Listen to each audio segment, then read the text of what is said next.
The Majesty of Calmness by William George Jordan. Chapter 1. The Majesty of Calmness. Calmness is the rarest quality in human life. It is the poise of a great nature, in harmony with itself and its ideals. It is the moral atmosphere of a life self-centered, self-reliant, and self-controlled. Calmness is singleness of purpose, absolute confidence, and conscious power, ready to be focused in an instant to meet any crisis.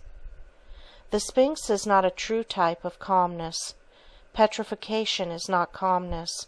It is death, the silencing of all the energies, while no one lives his life more fully, more intensely, and more consciously than the man who is calm. The fatalist is not calm. He is the coward slave of his environment, hopelessly surrendering to his present condition, recklessly indifferent to his future. He accepts his life as a rudderless ship drifting on the ocean of time. He has no compass, no chart, no known port to which he is sailing. His self-confessed inferiority to all nature is shown in his existence of constant surrender. It is not calmness. The man who is calm has his course in life clearly marked on his chart. His hand is ever on the helm. Storm, fog, night, tempest, danger, hidden reefs, he is ever prepared and ready for them. He is made calm and serene by the realization that in these crises of his voyage he needs a clear mind and a cool head, that he has naught to do but to do each day the best he can by the light he has, that he will never flinch nor falter for a moment, that though he may have to tack and leave his course for a time, he will never drift. He will get back into the true channel. He will keep ever headed toward his harbor. When he will reach it, how he will reach it, matters not to him. He rests in calmness, knowing he has done his best. If his best seems to be overthrown or overruled, then he must still bow his head in calmness. To no man is permitted to know the future of his life, the finality. God commits to man ever only new beginnings, new wisdom, and new days, to use the best of his knowledge. Calmness comes ever from within. It is the peace and restfulness of the depths of our nature. The fury of storm and of wind agitate only the surface of the sea. They can penetrate only 200 or 300 feet. Below that is the calm, unruffled deep. To be ready for the great crises of life, we must learn serenity in our daily living. Calmness is the crown of self-control. When the worries and cares of the day fret you, and begin to wear upon you, and you chafe under the friction, be calm. Stop, rest for a moment, and let calmness and peace assert themselves. If you let these irritating outside influences get the better of you, you are confessing your inferiority to them by permitting them to dominate you. Study the disturbing elements, each by itself. Bring all the willpower of your nature to bear upon them, and you will find that they will, one by one, melt into nothingness, like vapors fading before the sun. The glow of calmness that will then pervade your mind, the tingling sensation of an inflow of new strength, may be to you the beginning of the revelation of the supreme calmness that is possible for you. Then in some great hour of your life, when you stand face to face with some awful trial, when the structure of your ambition and life work crumbles in a moment, you will be brave. You can then fold your arms calmly, look out undismayed and undaunted upon the ashes of your hope, upon the wreck of what you have faithfully built, and with brave heart and unfaltering voice you may say, "So let it be. I will build again."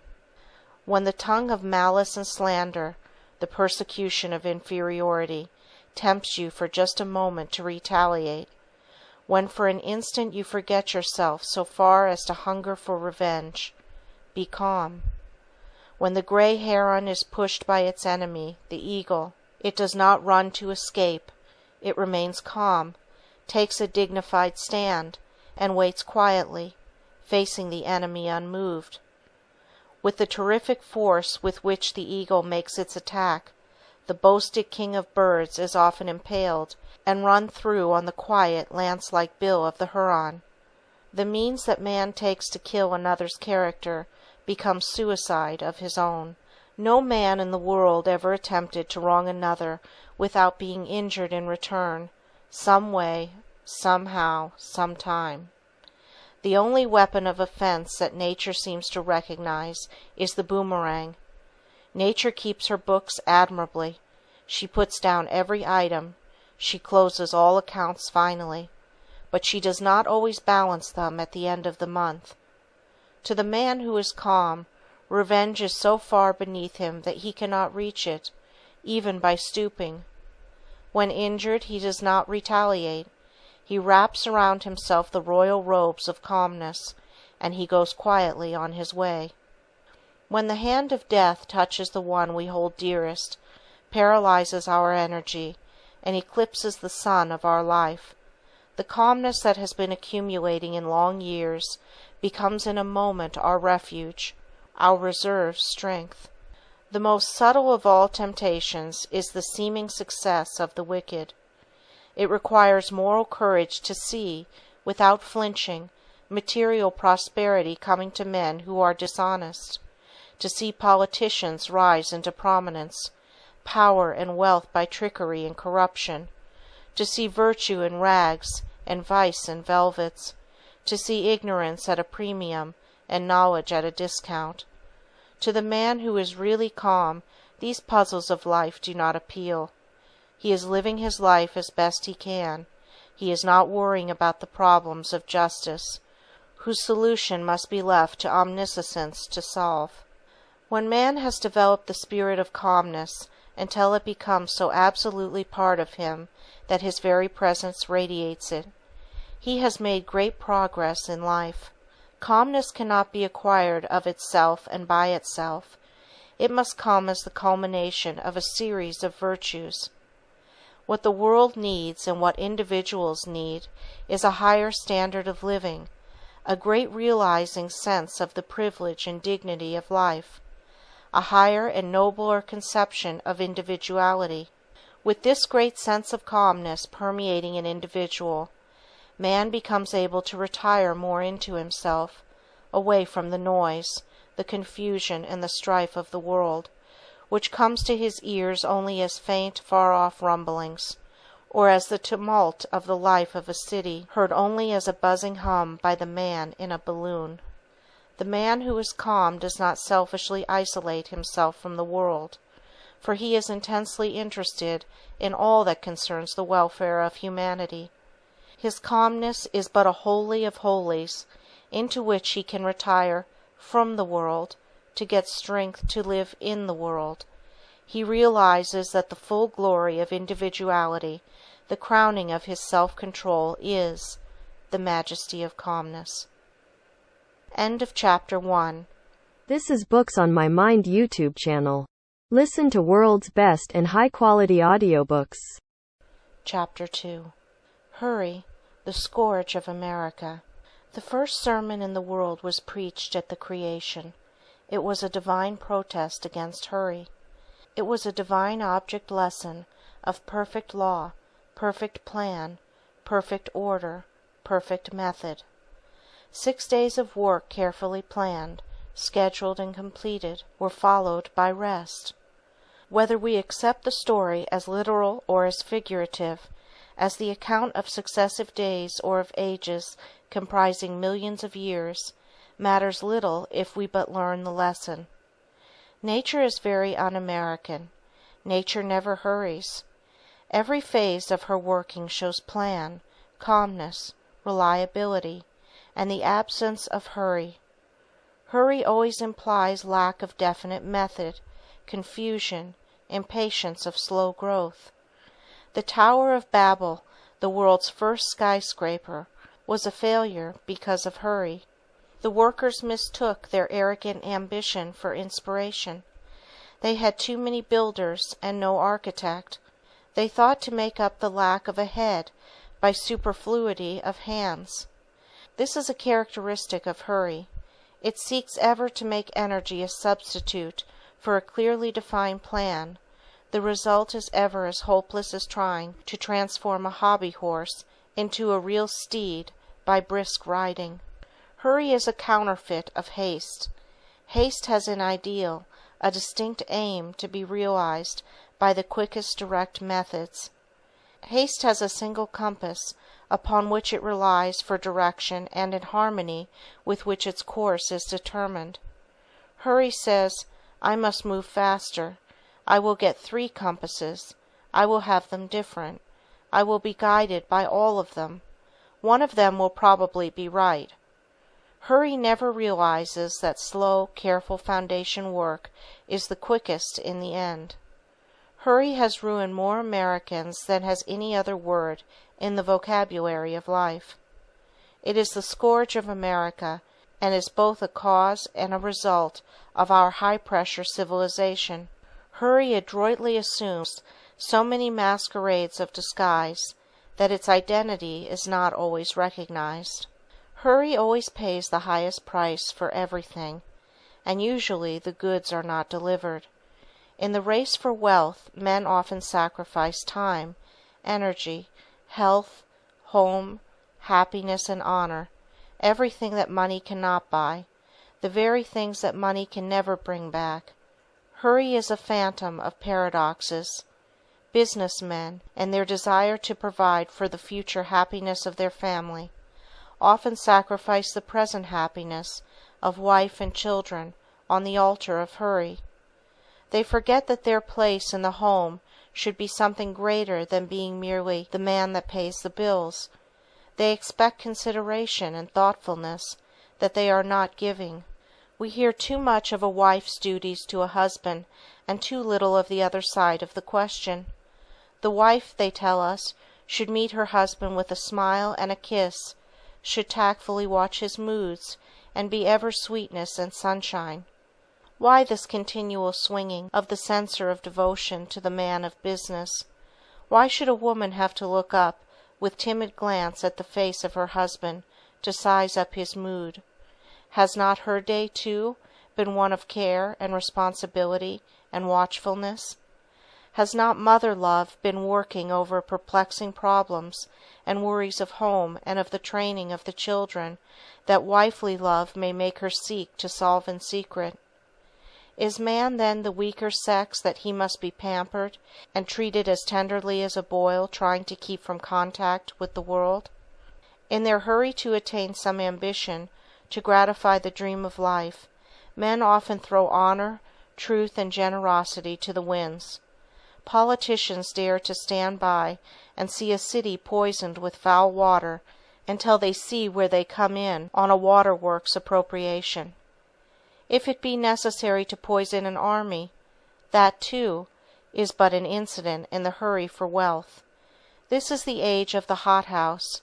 The element of natural growth is pushed to one side, and the hothouse and the force pump are substituted. Nature looks on tolerantly as she says, "So far you may go, but no farther, my foolish children." The educational system of today is a monumental institution dedicated to hurry. The children are forced to go through a series of studies that sweep the circle of all human wisdom.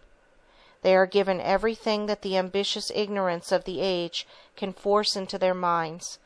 They are taught everything but the essentials, how to use their sense and how to think. Their minds become congested by a great mass of undigested facts, and still the cruel, barbarous forcing goes on. You watch it until it seems you cannot stand it a moment longer, and you instinctively put out your hand and say, "Stop." This modern slaughter of the innocents must not go on.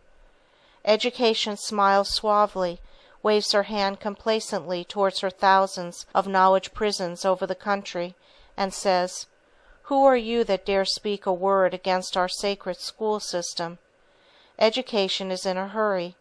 Because she falls in 15 years to do what half the time should accomplish by better methods, she should not be too boastful. Incompetence is not always a reason for pride. And they hurry the children into 100 textbooks, then into ill health, then into the college, then into a diploma, then into life, with a dazed mind, untrained and unfitted for the real duties of living. Hurry is the death blow to calmness, to dignity, to poise. The old-time courtesy went out when the new-time hurry came in. Hurry is the father of dyspepsia. In the rush of our national life, the bolting of food has become a national vice. The words "quick lunches" might properly be placed on thousands of headstones in our cemeteries. Man forgets that he is the only animal that dines, the others merely feed. Why does he abrogate his right to dine and go to the end of the line with the mere feeders? His self-respecting stomach rebels and expresses its indignation by indigestion. Then man has to go through life with a little bottle of pepsin tablets in his vest pocket. He is but another victim to this craze for speed. Hurry means the breakdown of the nerves. It is the royal road to nervous prostration. Everything that is great in life is the product of slow growth. The newer and greater and higher and nobler the work, the slower is its growth, the surer is its lasting success. Mushrooms attain their full power in a night. Oaks require decades. A fad lives its life in a few weeks. A philosophy lives through generations and centuries. If you are sure you are right, do not let the voice of the world, or of friends, or of family, swerve you for a moment from your purpose. Accept slow growth if it must be slow, and know the results must come, as you would accept the long, lonely hours of the night, with absolute assurance that the heavy leaded moments must bring the morning. Let us as individuals banish the word hurry from our lives. Let us care for nothing so much that we would pay honor and self-respect as the price of hurrying it. Let us cultivate calmness, restfulness, poise, sweetness, doing our best, bearing all things as bravely as we can, living our life undisturbed by the prosperity of the wicked or the malice of the envious. Let us not be impatient, chafing at delay, fretting over failure, wearying over results, and weakening under opposition. Let us ever turn our face toward the future with confidence and trust, with the calmness of a life in harmony with itself, true to its ideals, and slowly and constantly progressing toward their realization. Let us see that cowardly word hurry in all its most degenerating phases. Let us see that it ever kills truth, loyalty, thoroughness, and let us determine that, day by day, we will seek more and more to substitute for it the calmness and repose of a true life, nobly lived. End of Chapter 2. Chapter 3. The Power of Personal Influence. The only responsibility that a man cannot evade in this life is the one he thinks of least, his personal influence. Man's conscious influence, when he is on dress parade, when he is posing to impress those around him, is woefully small. But his unconscious influence, the silent, subtle radiation of his personality, the effect of his words and acts, the trifles he never considers, is tremendous. Every moment of life he is changing to a degree the life of the whole world. Every man has an atmosphere which is affecting every other. So silent and unconsciously is this influence working, that man may forget that it exists. All the forces of nature, heat, light, electricity, and gravitation, are silent and invisible. We never see them, we only know that they exist by seeing the effects they produce. In all nature, the wonders of the seen are dwarfed into insignificance when compared with the majesty and the glory of the unseen. The great sun itself does not supply enough heat and light to sustain animal and vegetable life on the earth. We are dependent for nearly half of our light and heat upon the stars, and the greater part of this supply of life-giving energy comes from invisible stars, millions of miles from Earth. In 1,000 ways nature constantly seeks to lead men to a keener and deeper realization of the power and the wonder of the invisible. Into the hands of every individual is given a marvelous power for good or for evil, the silent, unconscious, unseen influence of his life. This is simply the constant radiation of what a man really is, not what he pretends to be. Every man, by his mere living, is radiating sympathy or sorrow, or morbidness or cynicism, or happiness or hope, or any of 100 other qualities. Life is a state of constant radiation and absorption. To exist is to radiate. To exist is to be the recipient of radiations. There are men and women whose presence seems to radiate sunshine, cheer, and optimism. You feel calmed and rested and restored in a moment to a new and stronger faith in humanity. There are others who focus in an instant all your latent distrust, morbidness, and rebellion against life. Without knowing why, you chafe and fret in their presence. You lose your bearings on life and its problems. Your moral compass is disturbed and unsatisfactory. It is made untrue in an instant, as the magnetic needle of a ship is deflected when it passes near great mountains of iron ore. There are men who float down the stream of life like icebergs, cold, reserved, unapproachable, and self-contained. In their presence you involuntarily draw your wraps closer around you, as you wonder who left the door open. These refrigerated human beings have a most depressing influence on all who fall under the spell of their radiated chilliness. But there are other natures, warm, helpful, genial, who are like the Gulf Stream, following their own course, flowing undaunted and undismayed in the ocean of colder waters. Their presence brings warmth and life and the glow of sunshine, the joyous, stimulating breath of spring. There are men who are like malarious swamps, poisonous, depressing, and weakening by their very presence. They make heavy, oppressive, and gloomy the atmosphere of their own homes. The sound of the children's play is stilled. The ripples of laughter are frozen by their presence. They go through life as if each day were a new big funeral, and they were always chief mourners. There are other men who seem like the ocean. They are constantly bracing, stimulating, giving new dots of tonic life and strength by their very presence. There are men who are insincere in heart, and that insincerity is radiated by their presence. They have a wondrous interest in your welfare when they need you. They put on a property smile so suddenly, when it serves their purpose, that it seems the smile must be connected with some electric button concealed in their clothes. Their voice has a simulated cordiality that long training may have made almost natural. But they never play their part absolutely true. The mask will slip down sometimes. Their cleverness cannot teach their eyes the look of sterling honesty. They may deceive some people, but they cannot deceive all. There is a subtle power of revelation which makes us say, "Well, I cannot explain how it is, but I know that man is not honest." Man cannot escape for one moment from this radiation of his character, this constantly weakening or strengthening of others. He cannot evade the responsibility by saying it is an unconscious influence. He can select the qualities that he will permit to be radiated. He can cultivate sweetness, calmness, trust, generosity, truth, justice, loyalty, nobility.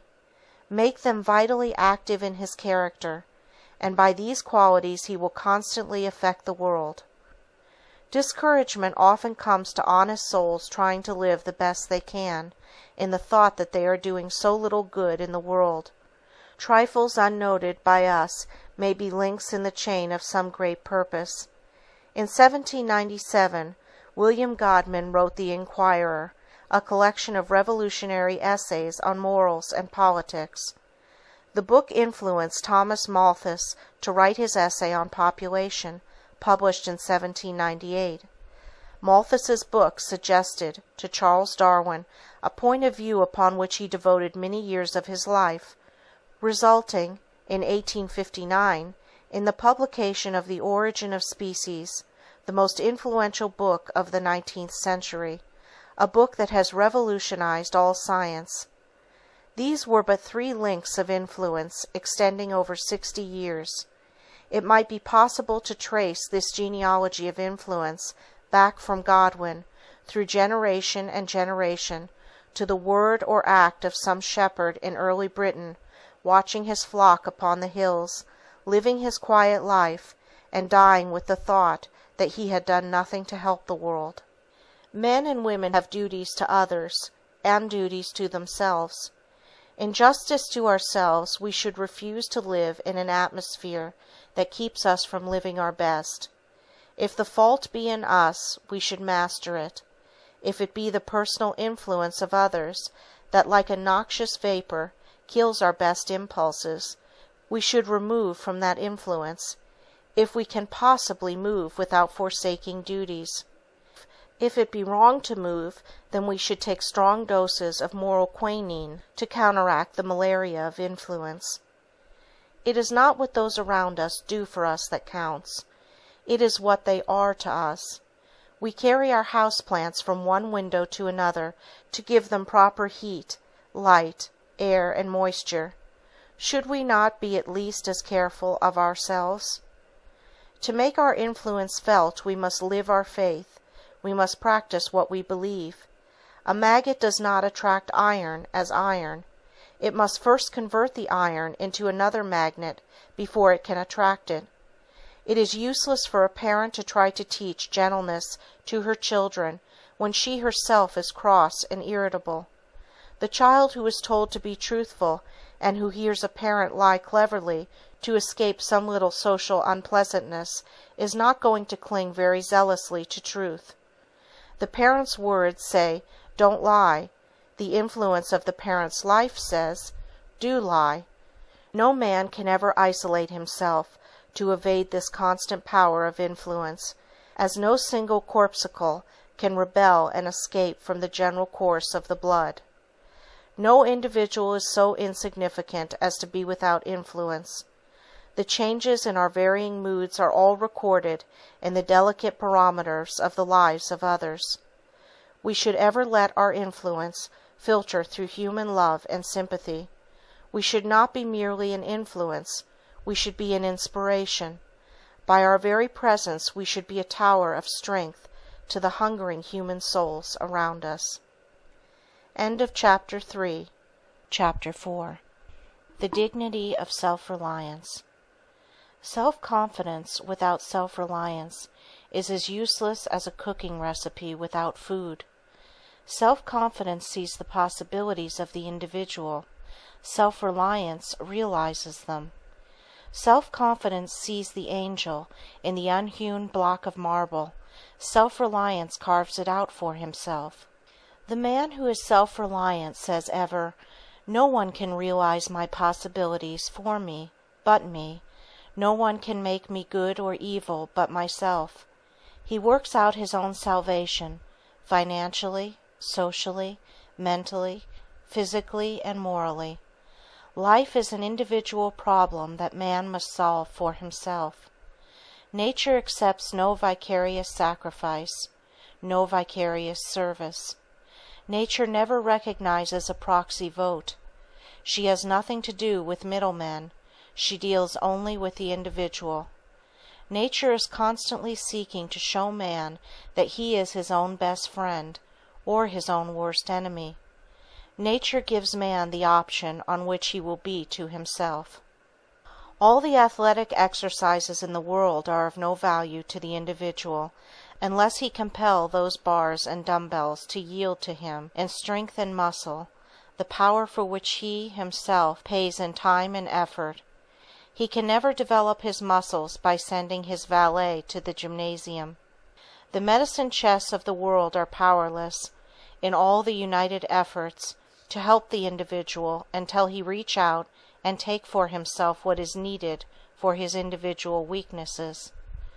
All the religions of the world are but speculations in morals, mere theories of salvation, until the individual realize that he must save himself by relying on the law of truth as he sees it, and living his life in harmony with it as fully as he can.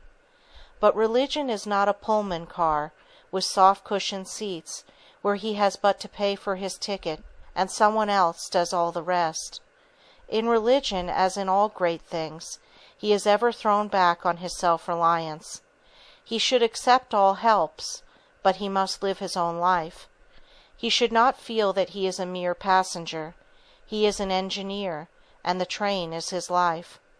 We must rely on ourselves, live our own lives, or we merely drift through existence, losing all that is best, all that is greatest, all that is divine. All that others can do for us is to give us opportunity. We must ever be prepared for the opportunity when it comes, and to go after it and find it when it does not come, or that opportunity is to us nothing. Life is but a succession of opportunities. They are for good or evil, as we make them. Many of the alchemists of old felt that they lacked but one element. If they could obtain that one, they believed they could transmute the baser metals into pure gold. It is so in character. There are individuals with rare mental gifts and delicate spiritual discernment who fail utterly in life because they lack the one element, self-reliance. This would unite all their energies and focus them into strength and power. The man who is not self-reliant is weak, hesitating and doubting in all he does.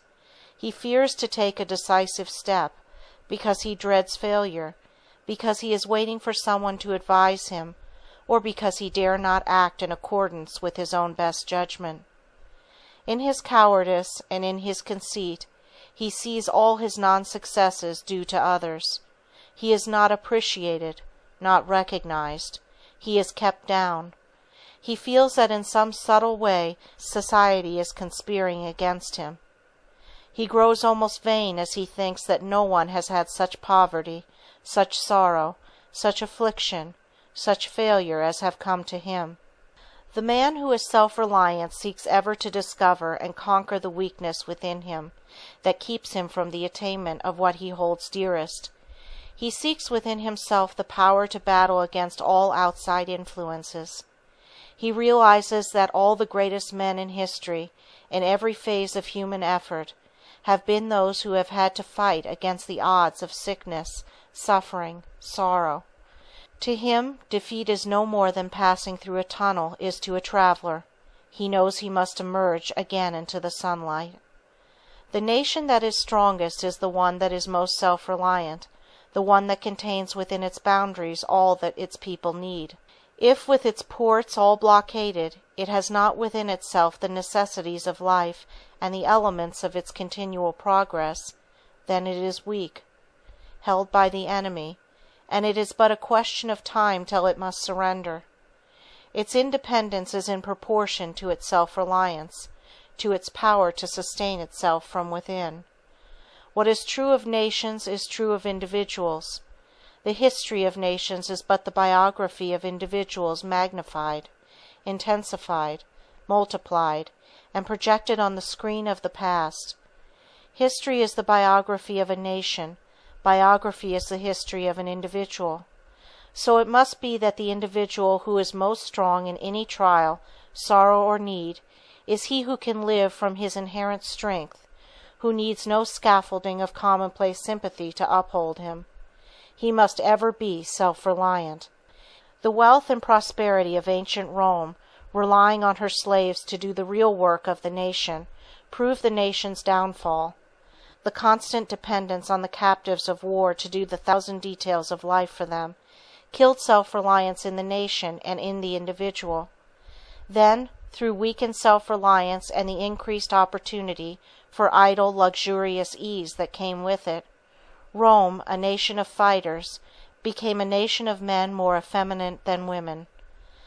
As we depend on others to do those things we should do for ourselves, our self-reliance weakens, and our power and our control of them become continuously less. Man, to be great, must be self-reliant. Though he may not be so in all things, he must be self-reliant in the one in which he would be great. This self-reliance is not the self-sufficiency of conceit. It is daring to stand alone. Be an oak, not a vine. Be ready to give support, but do not crave it, do not depend on it. To develop your true self-reliance, you must see from the very beginning that life is a battle you must fight for yourself. You must be your own soldier. You cannot buy a substitute. You cannot win a reprieve. You can never be placed on the retired list. The retired list of life is death. The world is busy with its own cares, sorrows, and joys, and pays little heed to you. There is but one great password to success: self-reliance. If you would learn to converse, put yourself into positions where you must speak. If you would conquer your morbidness, mingle with bright people around you, no matter how difficult it may be. If you desire the power that someone else possesses, do not envy his strength, and dissipate your own energy by weakly wishing his force were yours. Emulate the process by which it became his. Depend on your own self-reliance.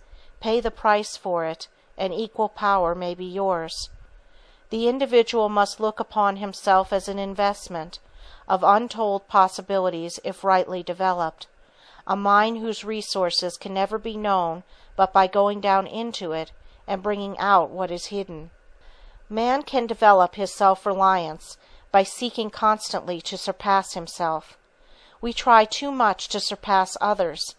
If we seek ever to surpass ourselves, we are moving on a uniform line of progress that gives a harmonious unifying to our growth in all its parts. Daniel Morrill, at one time president of the Cambria Rail Works, that employed 7,000 men and made a rail famed throughout the world, was asked the secret of the great success of the works. "We have no secret," he said, "but this: we always try to beat our last batch of rails. Competition is good, but it has its danger side. There is a tendency to sacrifice real worth to mere appearance, to have seeming rather than reality. But the true competition is the competition of the individual with himself, his present seeking to excel his past. This means real growth from within. Self-reliance develops it, and it develops self-reliance. Let the individual feel thus as to his own progress and possibilities, and he can almost create his life as he will. Let him never fall down in despair at dangers and sorrows at a distance. May they be harmless, like Bunyan's stone lions, when he nears them. The man who is self-reliant does not live in the shadow of someone else's greatness. He thinks for himself, depends on himself, and acts for himself. In throwing the individual back upon himself, it is not shutting his eyes to the stimulus and light and new life that comes from the warm pressure of the hand, the kindly word, and the sincere expressions of true friendship. But true friendship is rare. Its great value is in a crisis, like a lifeboat. Many a boasted friend has proved a leaking, worthless lifeboat, when the storm of adversity might make him useful. In these great crises of life, man is strong only as he is strong from within, and the more he depends on himself the stronger he will become, and the more able will he be to help others in the hour of their need.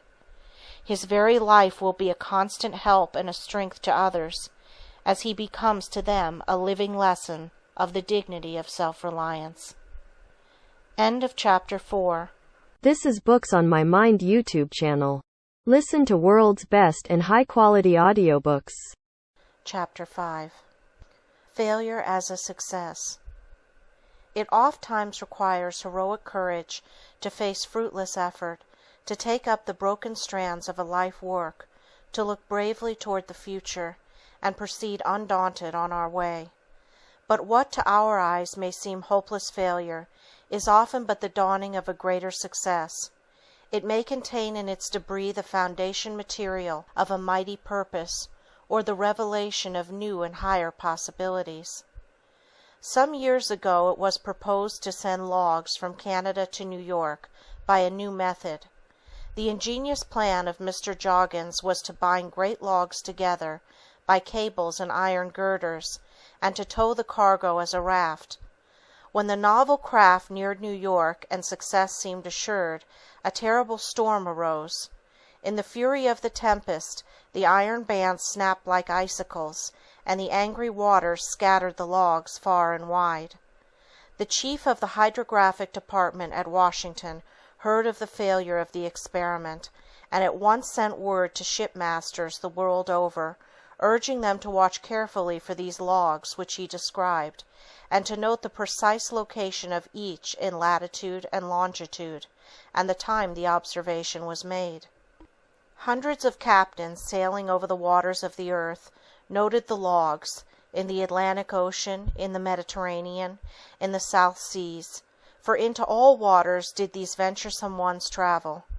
Hundreds of reports were made, covering a period of weeks and months. These observations were then carefully collated, systematized, and tabulated, and discoveries were made as to the course of ocean currents that otherwise would have been impossible. The loss of the Joggins raft was not a real failure, for it led to one of the great discoveries in modern marine geography and navigation. In our superior knowledge we are disposed to speak in a patronizing tone of the follies of the alchemists of old. But their failure to transmute the baser metals into gold resulted in the birth of chemistry. They did not succeed in what they attempted, but they brought into vogue the natural processes of sublimation, filtration, distillation, and crystallization. They invented the alembic, the retort, the sand bath, the water bath, and other valuable instruments. To them is due the discovery of antimony, sulphuric ether, and phosphorus, the cupellation of gold and silver, the determining properties of saltpetre and its use in gunpowder, and the discovery of the distillation of essential oils.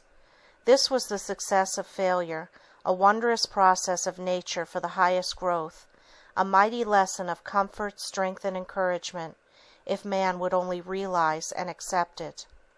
Many of our failures sweep us to greater heights of success than we ever hoped for in our wildest dreams. Life is a successive unfolding of success from failure. In discovering America, Columbus failed absolutely. His ingenious reasoning and experiment led him to believe that by sailing westward he would reach India. Every redman in America carries in his name Indian, the perpetuation of the memory of the failure of Columbus. The Genoese navigator did not reach India. The cargo of souvenirs he took back to Spain to show to Ferdinand and Isabella as proofs of his success really attested his failure. But the discovery of America was a greater success than was any finding of a back door to India. When David Livingstone had supplemented his theological education by a medical course, he was ready to enter the missionary field. For over 3 years he had studied tirelessly, with all energies concentrated on one aim, to spread the gospel in China. The hour came when he was ready to start out with noble enthusiasm for his chosen work, to consecrate himself and his life to his unselfish ambition. Then word came from China that the Opium War would make it folly to attempt to enter the country. Disappointment and failure did not long daunt him. He offered himself as missionary to Africa, and he was accepted. His glorious failure to reach China opened a whole continent to light and truth. His study proved an ideal preparation for his labors as physician, explorer, teacher, and evangel in the wilds of Africa. Business reverses and the failure of his partner threw upon the broad shoulders and the still broader honor and honesty of Sir Walter Scott a burden of responsibility that forced him to write. The failure spurred him to almost superhuman effort. The masterpieces of Scotch historic fiction that have thrilled, entertained, and uplifted millions of his fellow men are a glorious monument on the field of a seeming failure. When Millet, the painter of Angelus, worked on his almost divine canvas, in which the very air seemed pulsing with the regenerating essence of spiritual reverence, he was painting against time, he was antidoting sorrow, he was racing against death. His brush strokes, put on in the early morning hours before going to his menial duties as a railway porter, in the dusk like that perpetrated on his canvas, meant strength, food, and medicine for the dying wife he adored. The art failure that cast him into the depths of poverty unified with marvelous intensity all the finer elements of his nature. This rare spiritual unity, this purging of all the dross of triviality as he passed through the furnace of poverty, trial, and sorrow, gave eloquence to his brush, and enabled him to paint as never before, as no prosperity would have made possible. Failure is often the turning point, the pivot of circumstance that swings us to higher levels. It may not be financial success, it may not be fame, it may be new draughts of spiritual, moral, or mental inspiration that will change us for all the later years of our life. Life is not really what comes to us, but what we get from it. Whether man has had wealth or poverty, failure or success, counts for little when it is past. There is but one question for him to answer, to face boldly and honestly, as an individual alone with his conscience and his destiny. How will I let that poverty or wealth affect me?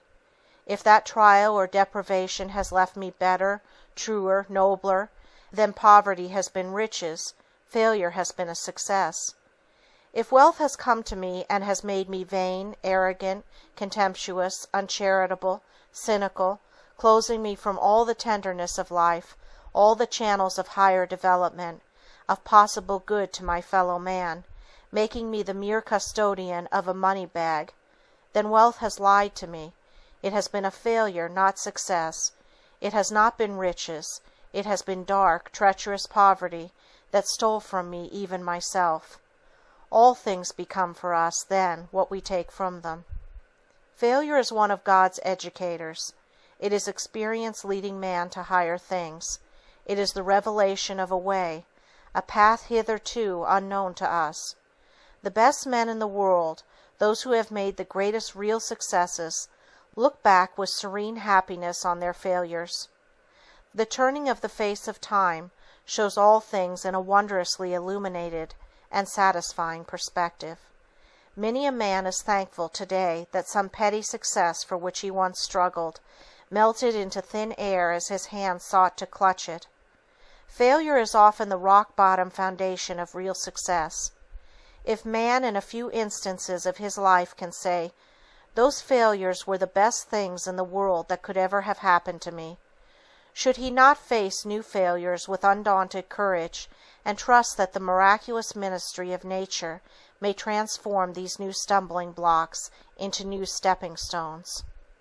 Our highest hopes are often destroyed to prepare us for better things. The failure of the caterpillar is the birth of the butterfly. The passing of the bud is the becoming of the rose. The death or destruction of the seed is the prelude to its resurrection as wheat. It is the night in the darkest hours, those preceding dawn, that plants grow best, that they most increase in size. May this not be one of nature's gentle showings to man of the times when he grows best, of the darkness of failure that is evolving into the sunlight of success? Let us fear only the failure of not living the right as we see it, leaving the results to the guardianship of the Infinite. If we think of any supreme moment of our lives, any great success, any one who is dear to us, and then consider how we reached that moment, that success, that friend, we will be surprised and strengthened by the revelation.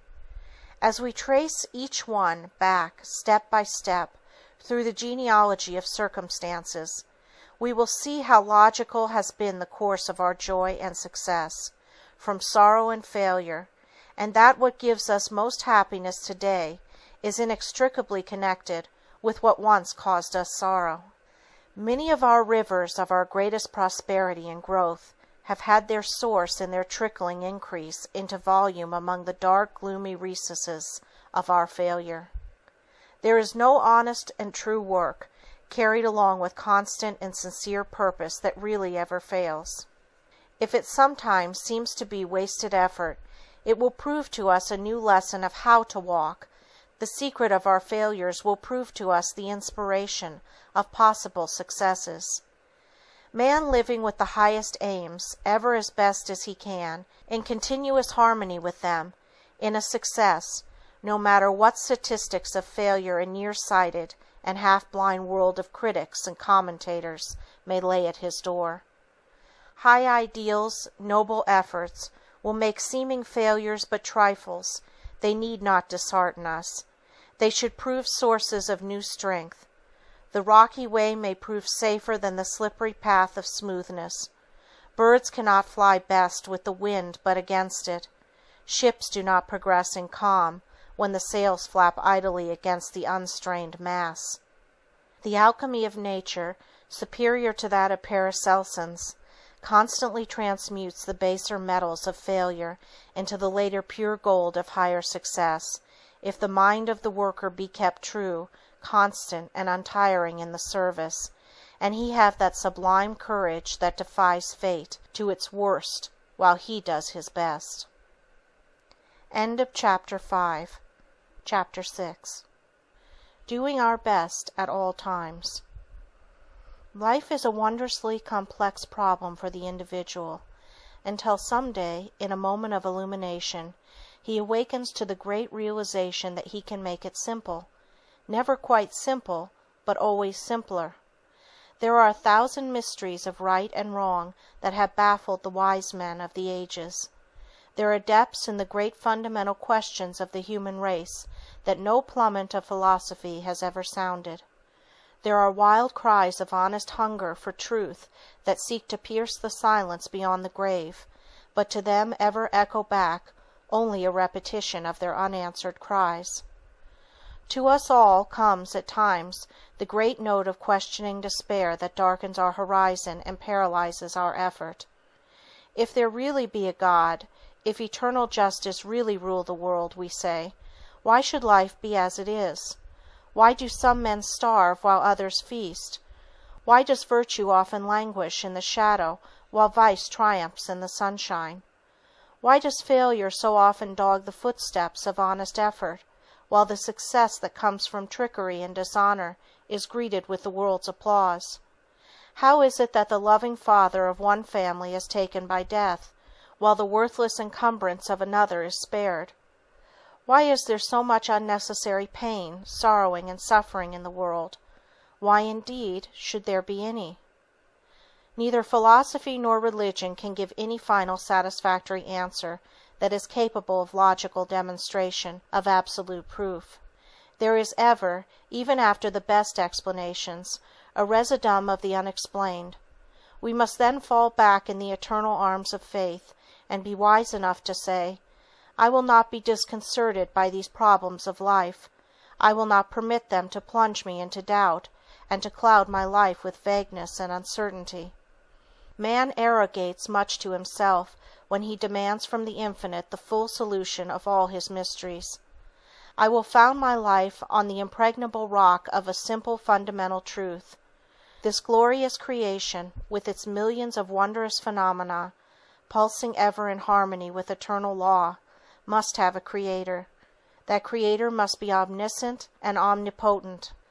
But that creator himself cannot, in justice, demand of any creature more than the best that that individual can give. I will do each day and every moment the best I can by the light I have. I will ever seek more light, more perfect illumination of truth, and ever live as best I can in harmony with the truth as I see it. If failure come, I will meet it bravely.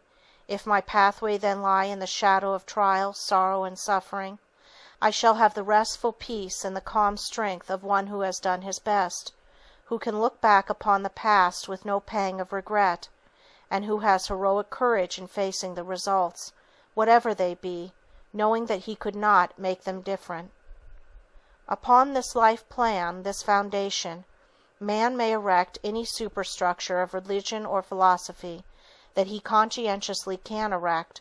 He should add to his equipment for living every shred of strength and inspiration, moral, mental, or spiritual, that is in his power to secure. This simple working faith is opposed to no creed, is a substitute for none. It is but a primary belief, a citadel, a refuge where the individual can retire for strength when the battle of life grows hard. A mere theory of life, that remains but a theory, is about as useful to a man as a gilt-edged menu is to a starving sailor on a raft in mid-ocean. It is irritating but not stimulating. No rule for higher living will help a man in the slightest, until he reach out and appropriate it for himself, until he make it practical in his daily life, until that seed of theory in his mind blossom into 1,000 flowers of thought and word and act.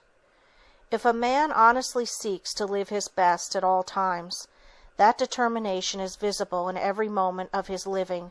No trifle in his life can be too insignificant to reflect his principle of living. The sun illuminates and beautifies a fallen leaf by the roadside as impartially as a towering mountain peak in the Alps.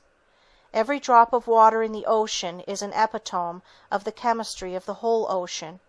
Every drop is subject to precisely the same laws as dominate the united infinity of billions of drops that make that miracle of nature men call the sea. No matter how humble the calling of the individual, how uninteresting and dull the round of his duties, he should do his best. He should dignify what he is doing by the mind he puts into it. He should vitalize what little he has of power or energy or ability or opportunity in order to prepare himself to be equal to higher privileges when they come.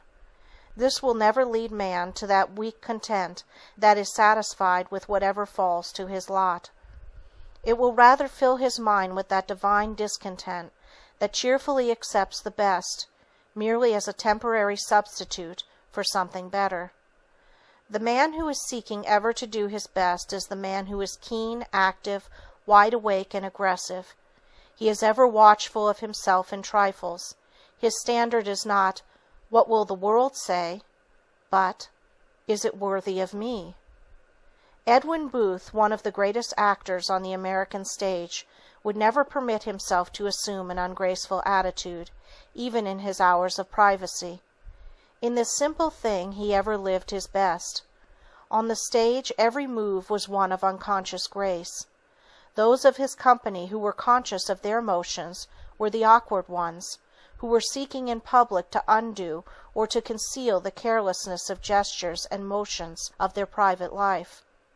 The man who is slipshod and thoughtless in his daily speech, whose vocabulary is a collection of anemic commonplaces, whose repetitions of phrases and extravagance of interjections act but as feeble disguises to his lack of ideas, will never be brilliant on an occasion when he longs to outshine the stars. Living at one's best is constant preparation for instant use. It can never make one over-precise, self-conscious, affected, or priggish. Education, in its highest sense, is conscious training of mind or body to act unconsciously. It is conscious formation of mental habits, not mere acquisition of information. One of the many ways in which the individual unwisely eclipses himself is in his worship of the fetish of luck. He feels that all others are lucky, and that whatever he attempts fails. He does not realize the untiring energy, the unremitting concentration, the heroic courage, the sublime patience that is the secret of some men's success. Their luck was that they had prepared themselves to be equal to their opportunity when it came, and were awake to recognize it and receive it. His own opportunity came and departed unnoted. It would not waken him from his dreams of some untold wealth that would fall into his lap.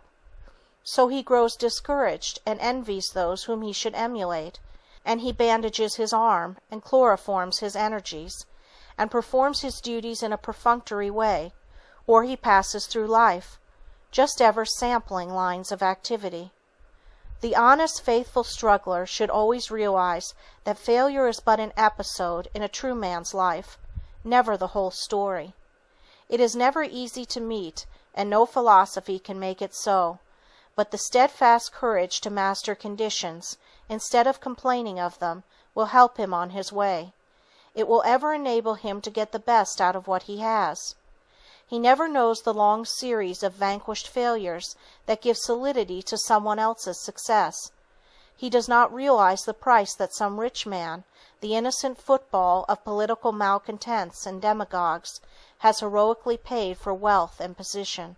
The man who has a pessimist's doubt of all things, who demands a certified guarantee of his future, whoever feels his work will not be recognized or appreciated, or that after all it is really not worth while, will never live his best. He is dulling his capacity for real progress by his hypnotic course of excuses for inactivity, instead of a strong tonic of reasons for action. One of the most weakening elements in the individual makeup is the surrender to the oncoming years. Man's self-confidence dims and dies in the fear of age. This new thought, he says of some suggestion tending to higher development, is good. It is what we need. I am glad to have it for my children. I would have been happy to have had some such help when I was at school, but it is too late for me. I am a man advanced in years. This is but blind closing of life to wondrous possibilities. The knell of lost opportunity is never tolled in this life. It is never too late to recognize truth and to live by it. It requires only greater effort, closer attention, deeper concentration, but the impossible does not exist for the man who is self-confident and is willing to pay the price in time and struggle for his success or development. Later in life the assessments are heavier in progress, as in life insurance, but that matters not to the mighty self-confidence that will not grow old while knowledge can keep it young. Socrates, when his hair whitened with the snow of age, learned to play on instruments of music. Cato, at 80, began his study of Greek, and the same age saw Plutarch beginning, with enthusiasm of a boy, his first lessons in Latin. The Character of Man, Theophrastus's greatest work, was begun on his 90th birthday. Chaucer's Canterbury Tales was the work of the poet's declining years. Ronsard, the father of French poetry, whose sonnets even translation cannot destroy, did not develop his poetic faculty until nearly 50. Benjamin Franklin at this age had just taken his really first steps of importance in philosophic pursuits. Arnauld, the theologian and sage, translated Josephus in his 80th year. Winckelmann, one of the most famous writers on classic antiquities, was the son of a shoemaker, and lived in obscurity and ignorance until the prime of life. Hobbes, the English philosopher, published his version of the Odyssey in his 87th year, and his Iliad 1 year later.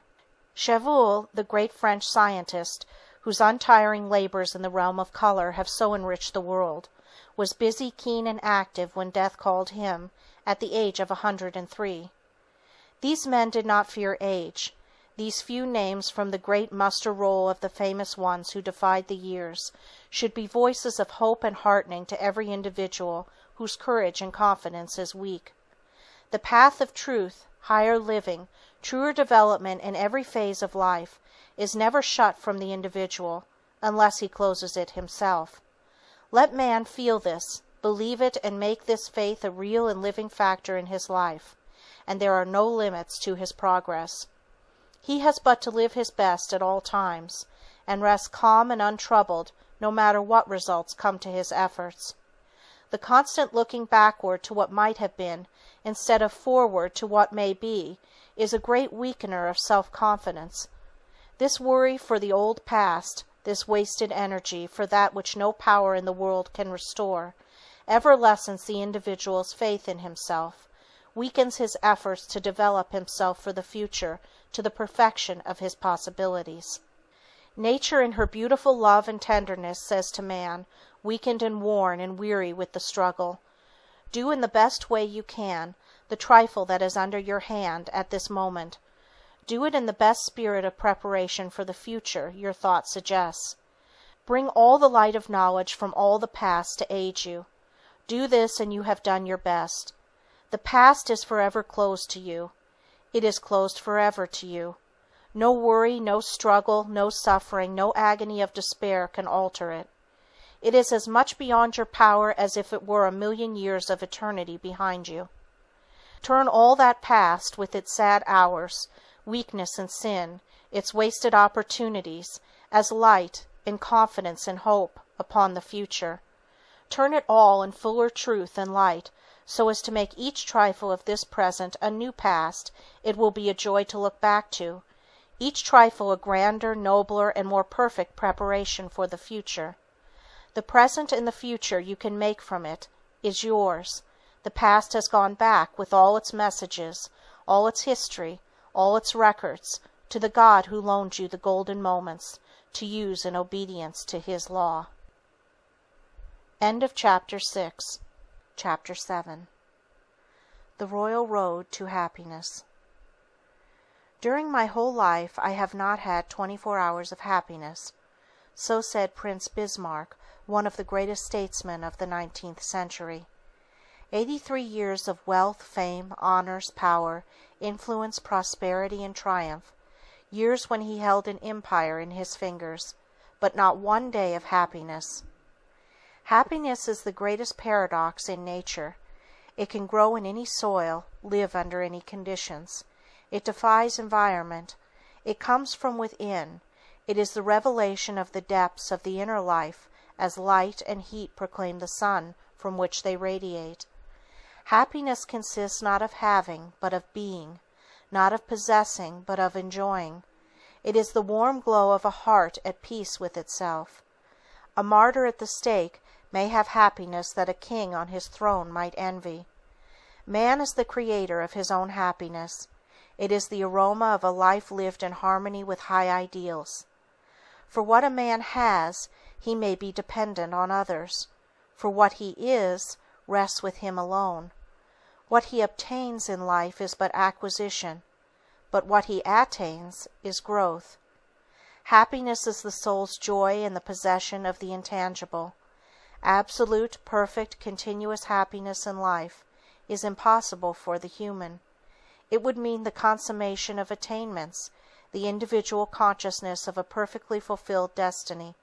Happiness is paradoxic because it may coexist with trial, sorrow, and poverty. It is the gladness of the heart, rising superior to all conditions. Happiness has a number of understudies: gratitude, satisfaction, content, and pleasure, clever imitators that simulate its appearance rather than emulate its method. Gratification is a harmony between our desires and our possessions. It is ever incomplete. It is the thankful acceptance of part. It is a mental pleasure in the quality of what one receives, an unsatisfiedness as to the quantity. It may be an element in happiness, but in itself it is not happiness.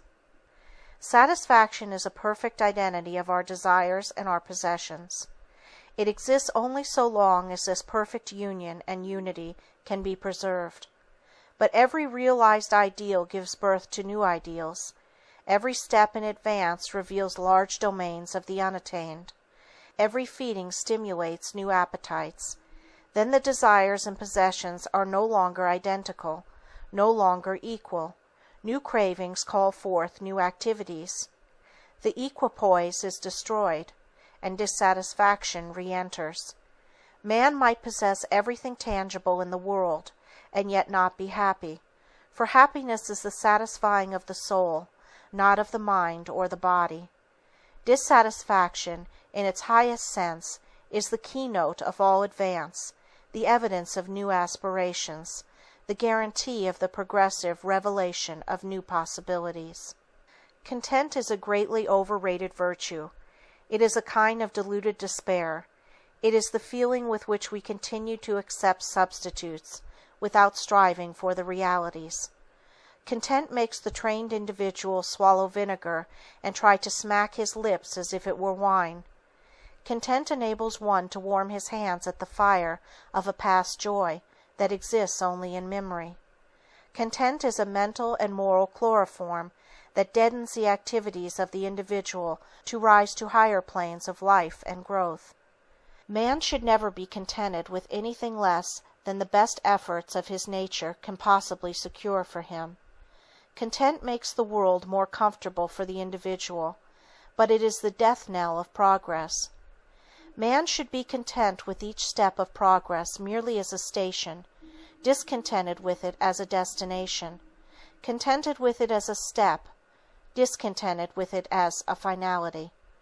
There are times when a man should be content with what he has, but never with what he is.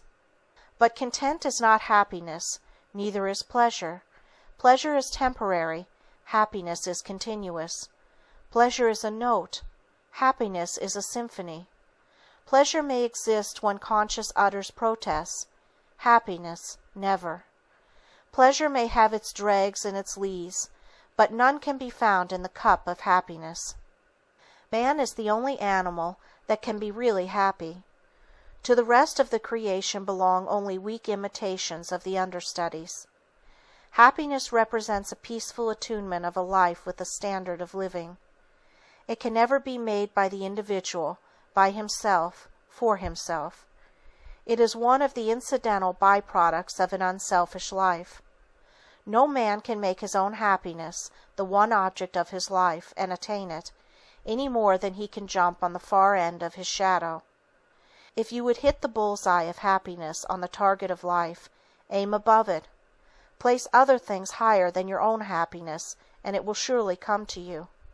You can buy pleasure, you can acquire content. You can become satisfied, but nature never put real happiness on the bargain counter. It is the undetachable accompaniment of true living. It is calm and peaceful. It never lives in an atmosphere of worry or of hopeless struggle. The basis of happiness is the love of something outside self.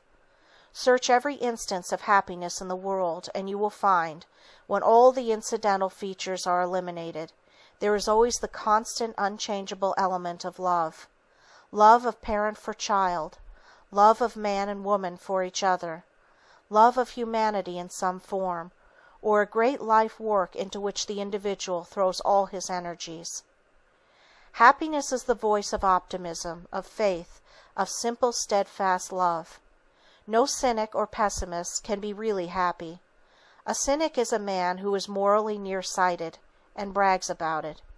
He sees the evil in his own heart, and thinks he sees the world. He lets a mote in his eye eclipse the sun. An incurable cynic is an individual who should long for death, for life cannot bring him happiness, death might. The keynote of Bismarck's lack of happiness was his profound distrust of human nature. There is a royal road to happiness. It lies in consecration, concentration, conquest, and conscience. Consecration is dedicating the individual life to the service of others, to some noble mission, to realizing some unselfish ideal. Life is not something to be lived through, it is something to be lived up to. It is a privilege, not a penal servitude of so many decades on earth. Consecration places the object of life above the mere acquisition of money as a finality. The man who is unselfish, kind, loving, tender, helpful, ready to lighten the burden of those around him, to hearten the struggling ones, to forget himself sometimes in remembering others, is on the right road to happiness. Consecration is ever active, bold and aggressive, fearing naught but possible disloyalty to high ideals. Concentration makes the individual life simpler and deeper. It cuts away the shams and pretenses of modern living, and limits life to its truest essentials. Worry, fear, useless regret, all the great wastes that sap mental, moral, or physical energy must be sacrificed, or the individual needlessly destroys half the possibilities of living.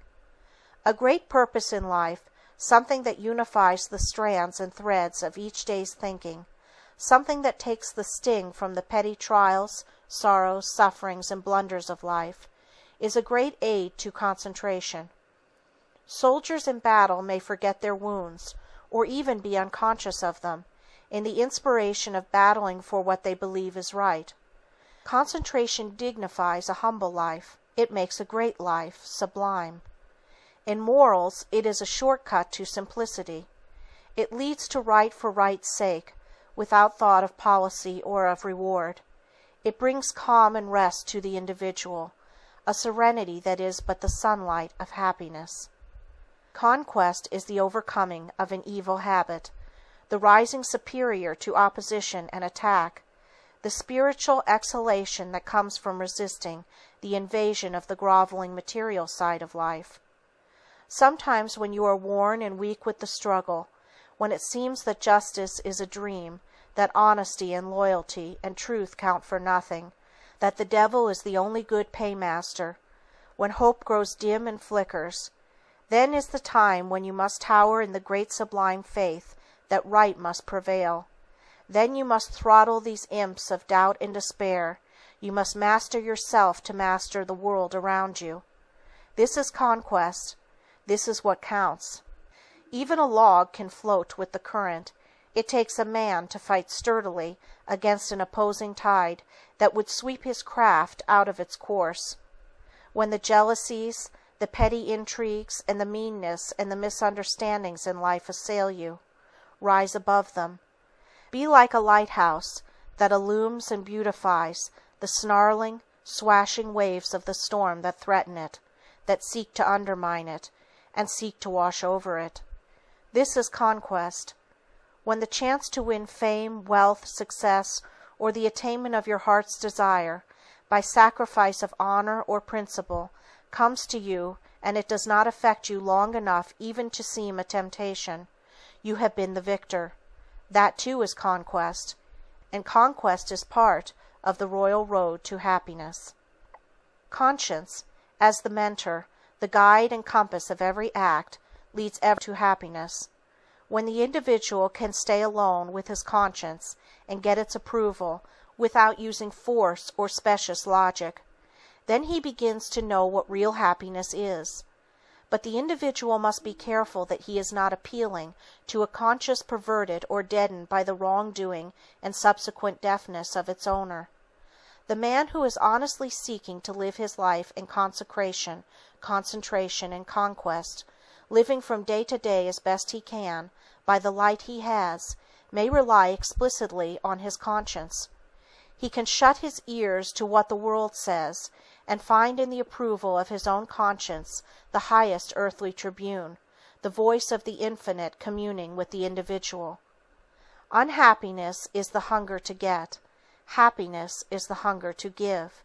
True happiness must ever have the tinge of sorrow outlived, the sense of pain softened by the mellowing years, the chastening of loss that in the wondrous mystery of time transmutes our suffering into love and sympathy with others. If the individual should set out for a single day to give happiness, to make life happier, brighter, and sweeter, not for himself, but for others, he would find a wondrous revelation of what happiness really is.